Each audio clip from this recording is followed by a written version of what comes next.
The Falcons are back as the rookies have reported for training camp. So we're going to get you guys set for training camp by looking at a couple of rookies that I'm going to have a close eye on over the next 6 weeks or so in Flowery Branch.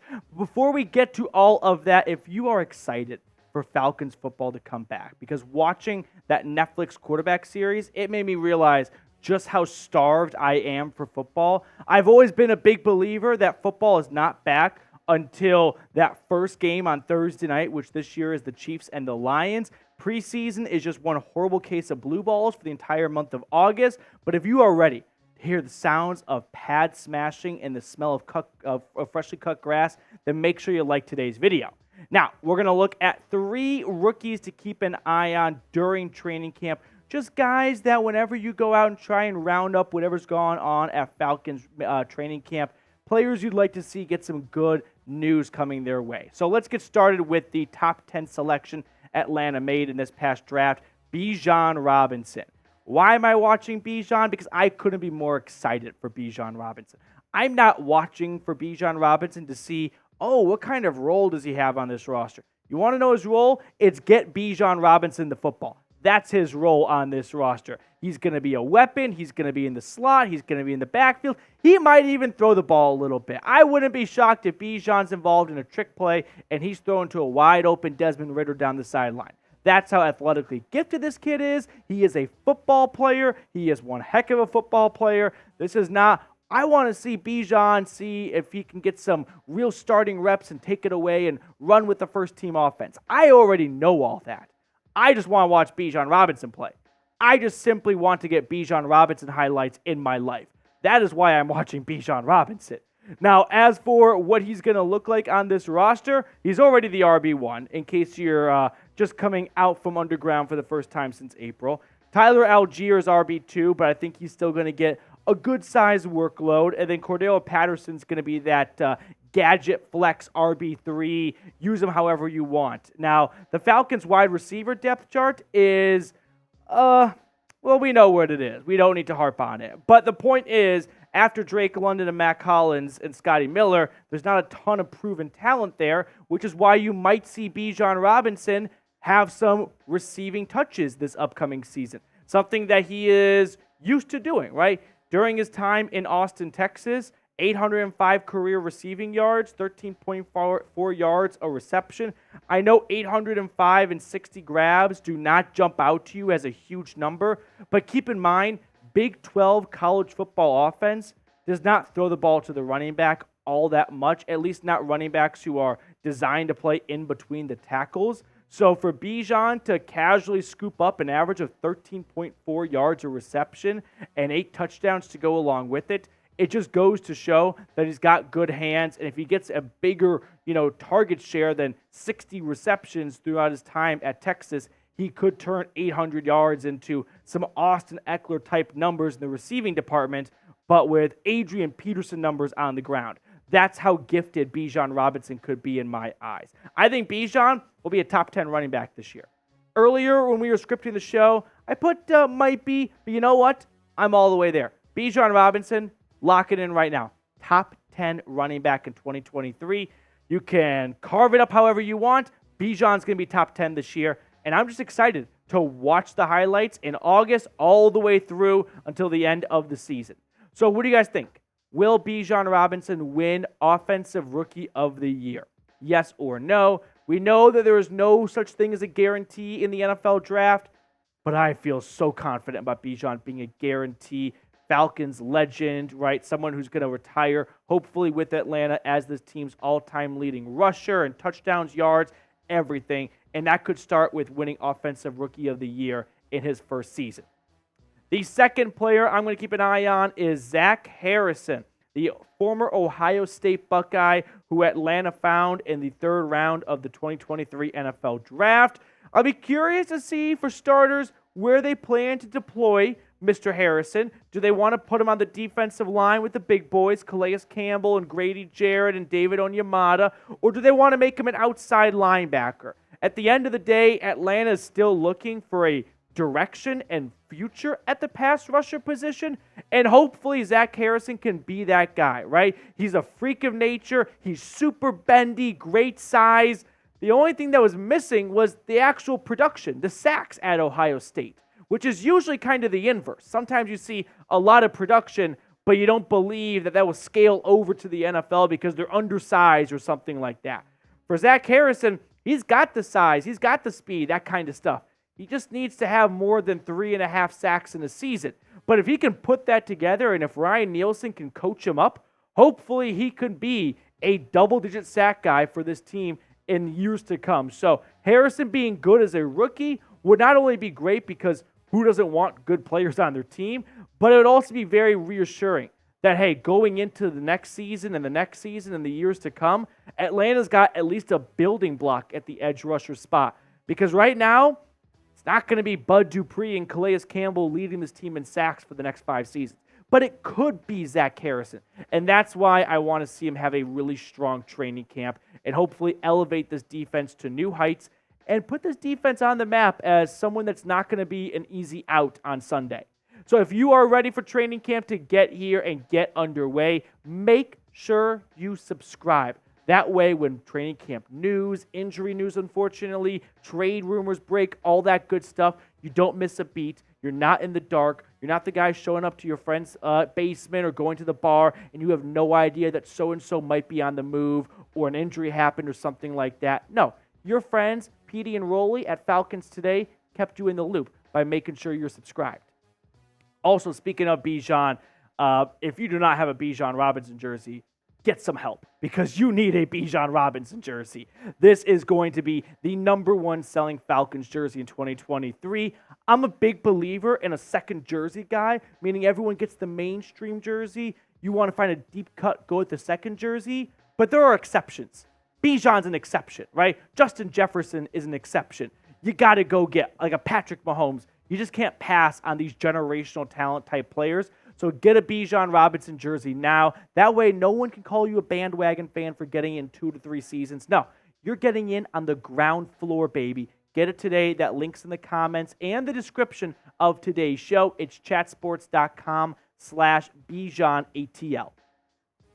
Third rookie to keep an eye on is Keilahn Harris, wide receiver, UDFA. This is my deep sleeper. Mr. Harris, a wideout from Oklahoma Baptist University.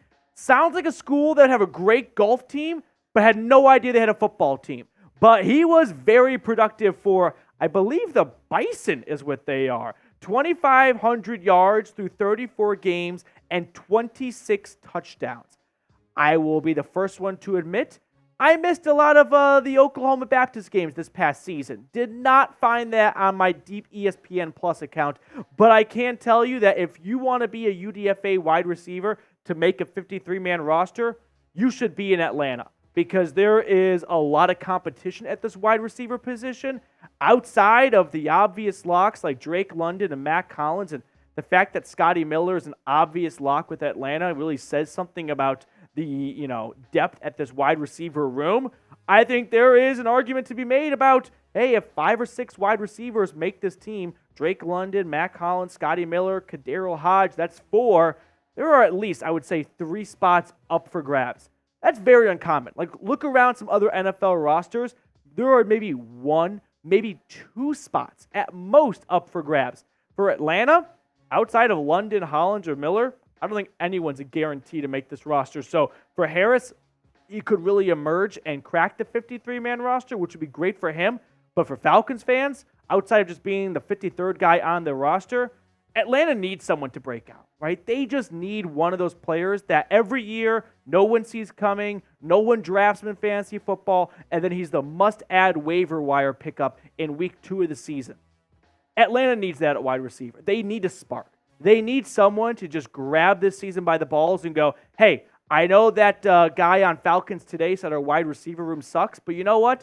You suck. And the wide receiver room is really good. And I'm Keilahn Harris, and I'm going to prove it. I would love for that to happen because this team needs some of that. This team needs a wide receiver to just break out and explode onto the scene and have no one see it coming and go, we don't need to add another wide receiver. Because otherwise, the story of the season will be by week 8, the Falcons need a wide receiver, trade up and get Marvin Harrison, which wouldn't be a bad idea because Marvin Harrison's going to be the next Larry Fitzgerald. But I'd still like to see this season be a success. And for it to be a success, I think they need some more firepower at wide receiver. And if that can come with it from within, that'd be awesome for Atlanta.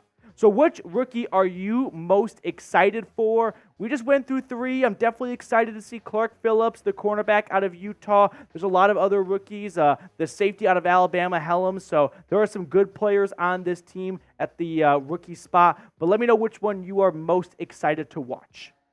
Okay, as you guys know, we wrap up our shows this summer with a draft, and the draft score is not favorable. It's bad guys 5. Good guys 4. So Rolly's up 5-4 right now after our draft yesterday, which unfortunately he missed. He was helping out with some other content here at Chat Sports. But our fearless leader behind the camera is back for today's draft, which is favorite all-time Falcons. Now, Rolly and I want to make this very clear. It's not best Falcons players of all time. It's our personal favorite Falcons players of all time. Yes, that is the correct way that we drafted and went about this. And these are some great names, and maybe it's mainstream, maybe it's not. But I think it's mainstream for the first round. Yeah. And then pick number 3 is going to shell shock some people. Pick number 3 pissed me off because he's my personal favorite. We'll get there. I know, whatever. Okay. We'll get there. Pick number 1. I had to go with Julio. You just can't beat it. I don't know if I really need to add much more to it, but if I had the 1-1, it's going to be Julio Jones.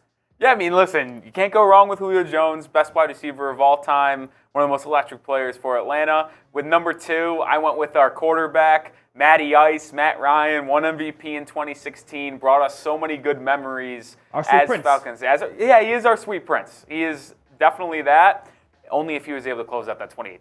Okay, that was unnecessary. At number 3... Shambles. Yeah, Rolly was in shambles when we did this because he thought he could find him later. But big booty Michael Turner was one of my favorite running backs in Madden. Would have been like Madden 2011, I think, with Drew Brees on the cover.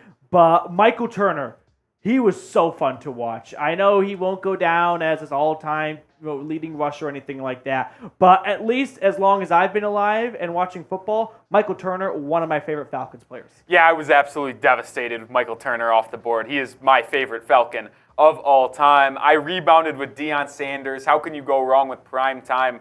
I know I didn't really get to watch him in person, but just going back, watching some NFL Network documentaries and such, Deion Sanders, just a really awesome player and one of the best players to put on the black and red for the Falcons as well. Yeah, Deion is great, but I'm in the same boat as you, 25 years old. Didn't really get to enjoy it with my own two eyes, but I know a lot of the older crowd will appreciate that pick, of course. My number 5 pick is, again, not the best players, but my favorite players. Desmond Trufant. I loved watching Desmond Trufant. The way he played the cornerback position, he had a good balance of like not just being a ball hawk corner, but also having some nasty physicality to him. So I loved the way he played the position. He was an anchor for this Atlanta secondary for almost a decade. One of my favorite players to suit up in black and red. My favorite value pick of the entire draft, Roddy White. It's great value. Obviously, Julio is the favorite, best Falcons wide receiver of all time. I think Roddy White's a close second. I just loved watching him suit up on Sundays. Just an excellent route runner. And those years where the Falcons had young Julio with Roddy White, just absolute electricity. I love me some Roddy White. Like to go from Roddy White to Julio Jones, unbelievable. My final pick, Tony Gonzalez. This kind of like goes to show my age. When I think of Tony Gonzalez, I think of him as a Falcon more than a Chief. Yeah. Because I didn't get to watch him much in Kansas City. But Tony Gonzalez at the tight end spot for Atlanta, he was so dominant and more than just like one last season when he was old. Not like Jason Witten won last year in Vegas or something. Like Tony Gonzalez was super duper good for a good stretch there for the Falcons. So those are my 4 favorite Falcons players of all time going up against Rolly, who went with Michael Vick. I had to go with the other QB, just one of the best, I should say not best, but the most fun to watch quarterbacks in NFL history. The way he was able to move to his left, move to his right, boom it 70 yards down the field with an absolute cannon. And nobody can forget that run he had against the Minnesota Vikings where he had 2 defenders crash into each other in the second and third levels. Just someone who you can watch at all times, is super fun. And whether it be Matt Ryan or Michael Vick, I mean, I loved watching those quarterbacks. I'm a sucker for the QB. That's going to do it for us on this edition of Falcons Today. Thank you so much for tuning in, taking some time out of your day to come hang out with Rolly and I. We will sign off, and we'll catch up with everyone later.